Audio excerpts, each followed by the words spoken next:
아이포드 디터넷이다.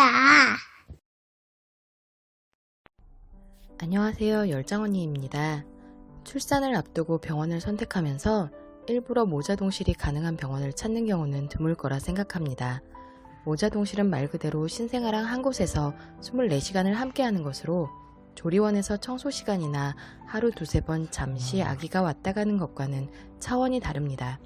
말 그대로 출산 후 회복이 덜 된 상태로 밤중 수유도 감행을 해야 한다는 것이죠. 제가 다니던 산부인과는 개인 병원임에도 분만을 하고 모자동실을 하는 병원이라 사실 대학병원으로 옮기려 했고 의뢰서를 요청하기도 했어요. 선생님은 좋지만 제왕하고 모자동실이라니. 아산병원이나 일부 대학병원 역시 모자동실이기도 하고 제왕 첫날 밤은 제가 누워있기에 남편이 저를 돌보기도 바빠 소변줄 제거하고 움직일 수 있는 다음날 아침부터 아기를 데려다 주시기로 하셨습니다. 처음엔 해보지 뭐 했던 남편도 막상 출산일이 다가오니 모자동실에 대한 부담으로 병원 옮길 걸 하고 후회하기도 했답니다. 결과적으로는 신생아에 대해 더 잘 알게 된 계기가 되었고 내 아기의 패턴이나 습관, 성향을 미리 알게 되어 조리원에서도 더 편하게 있을 수 있었어요. 남편의 육아 실력이 확 늘게 되기도 했고요.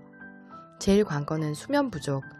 조리원 퇴소 후에도 이미 패턴을 알게 되니 한결 쪽잠을 여유롭게 자고 있어요.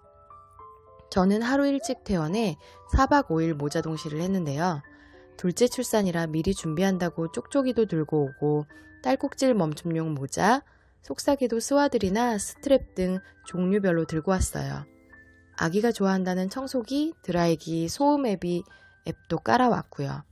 막상 밤이 되고 아기가 울기 시작하자 당황하고 긴장한 것은 초보맘이고 경산맘이고 같은 맘일 듯 합니다.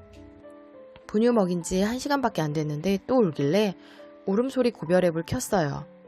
어잉? 또 배고픔?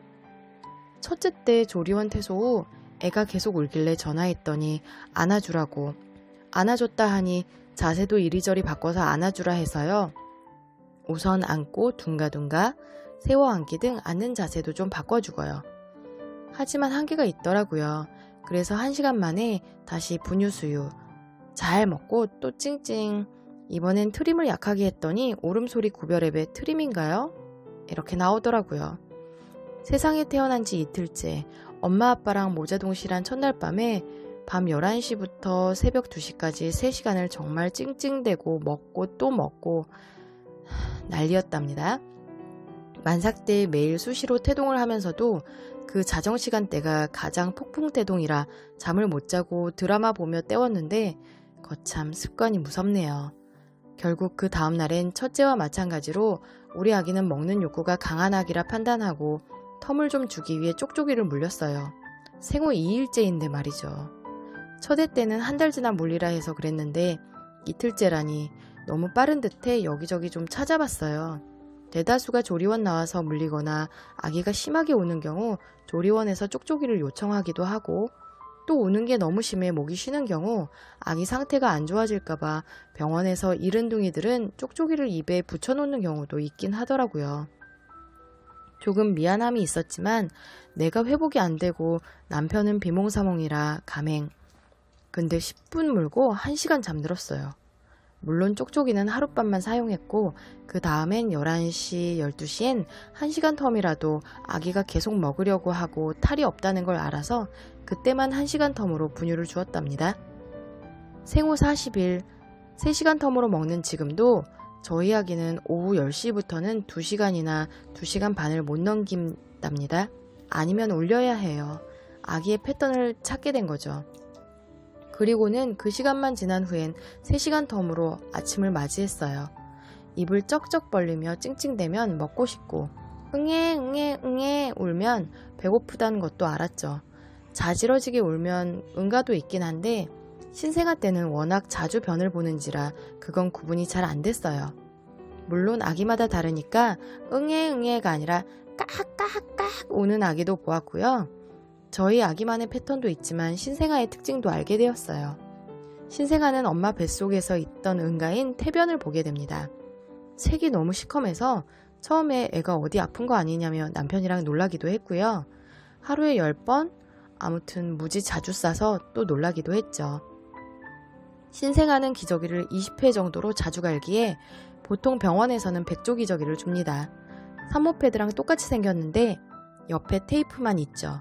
배꼽을 건드리지 않게 윗부분을 접어 갈아줍니다. 모자동실 앞두신 분들은 참고하세요. 아기가 잘 자려면 엄마 뱃속처럼 타이트하게 싸줘야 한다 해서 속싸개도 꽁꽁 싸맸죠. 이 시기에는 다른 속싸기보다는 병원 조리원용 넓은 흰천으로 꽁꽁 싸주는 게 최고. 방법을 모르는 분들은 속싸기 싸는 법 영상을 참고하세요. 그렇게 한 3일간 시커먼 태변을 다 보고 나니 황금색 변이 딱 입모양만 봐도 아하 알 정도가 되니 차츰 적응도 되고 수월해지더라고요. 물론 남편 혼자 모든 수유를 하기에는 2시간마다 깨서 먹어야 하는 신생아를 감당하기 힘들어 링겔을 빼고 걸을 수 있게 된 후에는 저도 거들었어요. 밤중 수유하고 아침에 2타임 정도는 제가 맡을 동안 남편이 잠을 자는. 그 때문에 제왕절개 후 모자동실을 추천하지 않기도 합니다만 모유 수유를 하고 싶다면 권하기도 하죠. 아무래도 모자동실 함께 있다 보니 젖도는 느낌이 나면 바로 아기에게 젖을 물려보고 찡찡댈 때도 수유해보고 해서 젖은 첫애 때 비해 일찍 돌았던 것 같아요. 첫애는 조리원 가서도 4, 5일 후였거든요. 모유 수유하기에 모자동실이 좋다는 말은 맞는 것 같아요. 그리고 아기가 잠 못 자고 울 때 들려주는 소음 앱이 도움이 되었어요. 드라이기, 빗방울, 청소기 등 다양한 소리가 있는데 저희 애는 청소기 소리를 좋아하더라고요. 물론 갓 태어나 병원에 있는 신생아는 조리원에 가서 적응한 아기랑 또 다른 양상을 보이기도 해요. 병원에서 100씩 먹었는데 조리원 가서 다른 분유 갈아타면서 다른 아기랑 똑같은 양을 주기에 60에서 80, 1시간, 2시간 텀으로 먹게 되니까요. 그때 좋아했던 청소기 소리를 지금은 좋아하지 않아 수면 습관 들일 때 자장가를 이용하고 있답니다. 다만 모자동실은 아기와의 육아를 당황스럽게 시작할 수는 있지만 조리원에서 2-3번 있는 모자동실을 여유롭게 맞이할 수 있는 밑거름이 되고 퇴소 후에 덜 당황하게 되는 시작점이 되기도 합니다. 모자동실이 두려워 후기를 찾아본 분들에게 미리 알아두시면 조금은 덜 당황하실 거예요.